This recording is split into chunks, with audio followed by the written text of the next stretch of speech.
Hello po sa inyong lahat. Today magluluto po tayo ng Saudi Kabsalam gamit ang electric pressure cooker. Kung wala po kayong pressure cooker, pwede nyo lutuin yan sa manual. Ang gagamitin ko pong karne ay kambing. Pwede rin po kayong gumamit ng chicken. Ito po ang lahat ng spices natin. Ito po yung sibuyas. Ito po toasted natin yan, pan-toppings. At yun po ang oil natin. At ito po yung sibuyas, panggisa, bawang, tomato sauce, konting tomato paste, at yung pong Maggi stock na vegetables. At ito naman po ay mixed seeds. Ayan, halo-halo po to. Kung nasa KSA kayo, makakabili po kayo niyan. And then ito po ang ating dry grapes. Ayan, pan-toppings din po yan. At ito po ang ating dry lemon. Ayan, dalawa po sila. At ito po ang ating kabsa powder. Ayan, nakakabili din po yan dyan. Ito po siya, ayan. Kabsa powder po ito. Ayan, nabibili dito sa KSA. Kung nandito po kayo. Ayan po. At ito po ang ating salt, cumin powder, at paminta. At ito po yung kanilang lamb na kambing. Ayan po. At ito naman po yung chili at basmati rice. Ito po. So, ayan, binabad ko na po siya dito sa tubig, ayan, ng 30 minutes. So, kailangan po, babad nyo muna ng 30 minutes sa tubig bago nyo po siya gamitin. Para po maganda yung alsa ng rice. Kahit 20 minutes, pwede na po yan. Or 15 minutes.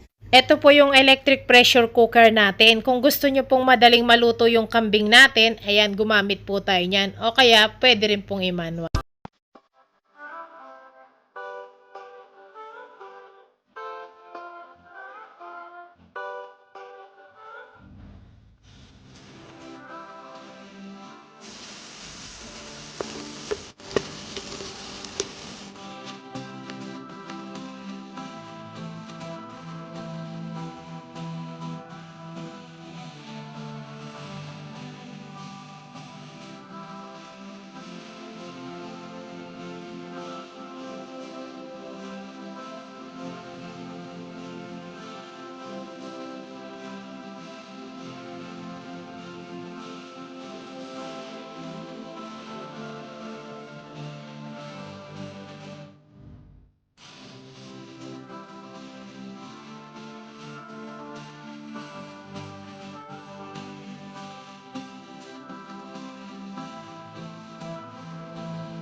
So, ito po yung rice natin na binabad ko po yan ng mga 15 to 20 minutes at inalis ko po yung tubig. Ayan po siya. Para pag niluto po natin ito, dun sa sabaw nun ay maganda yung alsa niya.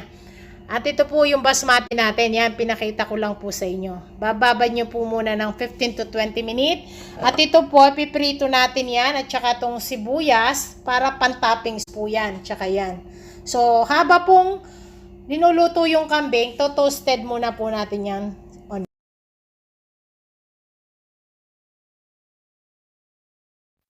Ayan na po yung kanyang sibuyas. Ayan lang po natin to hanggang mag golden brown. Hanggang matusta po siya. Ayan na po yung toasted onion niya. Ayan. Okay na po to. Hanguin na natin.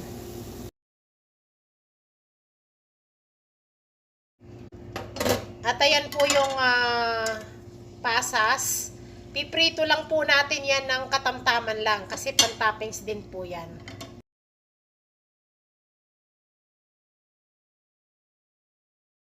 Lumutang na silang ganyan, okay na po yan. Pwede na. Ayan o. Ganyan lang po. Pag lumutang sa mantika. Ayan po. Luto na po yung pan-toppings niya. Ayan. Ganyan lang po yung pag-toasted nyo ng onions. At ito pong mga pasas. Ayan. Ganyan lang po. Ang sarap po niyan pan-toppings sa kabsa. Ayan na po, malambot na po yung kambing natin. Ang gawin po natin yan, i-transfer natin po yan sa isang kaserola.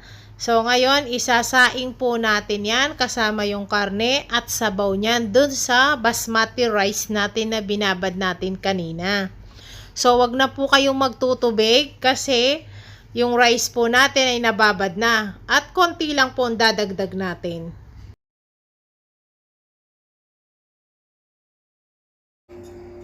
Ngayon po, yung karne ng kambing at sabaw niya at ilalagay po dito sa kanin at isasahing po natin yan.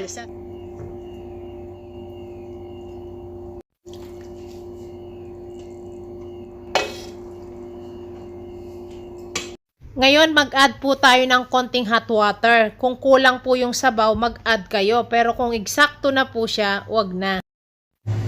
Ayan na po yung karne at saka rice, nandyan na po siya. At yung kanyang sabaw at dinagdagan po niya ng konting tubig. Ayan, na mainit. Para po pag sinaing nyo siya, eksakto siya. Ayan, para lang po tayo nagsaing ng kanin yan. Sipsipin niya po yan. Ayan. Po natin, lutuin na po natin siya. Ayan po. Balikan po natin siya hanggang maluto po siya para lang po tayo nagsaing. Ganyan po yung pagluto nilang kabsa. Ayan po, kumukulo na siya. Kapag konti na lang po yung tubig niya, ilo-low fry na lang po natin siya para lang po kayo nagsaing ng kanin. At yung pong tubig niya, wag nyong ganong dadamihan. Ayan po, ganyan lang po yung level ng tubig niya. Yun o. Ayan. Kasi po, itong kanin natin na to, sinok na natin yan ng 20 minutes sa tubig. Kaya madali na pong maluto yung basmati rice na yan. Ayan muna po natin siya na sipsipin niya tong tubig na to at doon na tayo mag low fire. Ayan na po yung tubig niya. Kapag ganito na po siya, maglo low fire na po tayo niyan. Ayan, hanggang maluto na po. Kagaya na sinabi ko, para lang po tayo nagsaing. Yan po yung kabsa. At tikman nyo rin po yung kanin. Kung kulang sa asin, pwede nyo siyang dagdagan ng konti. So ngayon, mag low fire na po tayo. Ayan, pag ganito na po, low fire na yan. Hanggang 20 minutes natin siyang isi-simmer. Ayan po. After 15 minutes, check-in na po natin. Ayan. Kapag po, ayan, ganito na po yung rice niya. Ayan. Wala na po siyang tubig. Para lang po kayong nagsaing. Ayan. Okay na po to. Pwede na siya.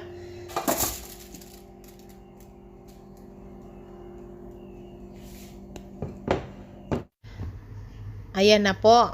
Kain na tayo. Ito po ay napakasarap. Subukan ninyo. Yung pong toasted onion, ayan, lagay na natin. At saka yung pong pasas na pinrito natin. Yan po ay pan-toppings. Malagi pong masarap yan kapag meron siyang ganyan. Yan po ang Saudi kabsa nila dito sa KSA. Subukan nyo po, madali lang, pwedeng chicken. Ito na po, tikman na natin siya. Ayan po yung kanyang kabsa. Ayan. Ayan po yung Arabic kabsa. And then, papakita ko po sa inyo, ito pong kanyang meat, kung gaano siya kalambot. Ayan. Ayan po.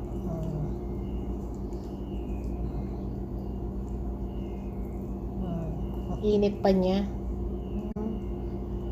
Ayan po, kain na kayo. Ayan po yung kabsa na goat. Sarap. Ito po yung kanyang rice.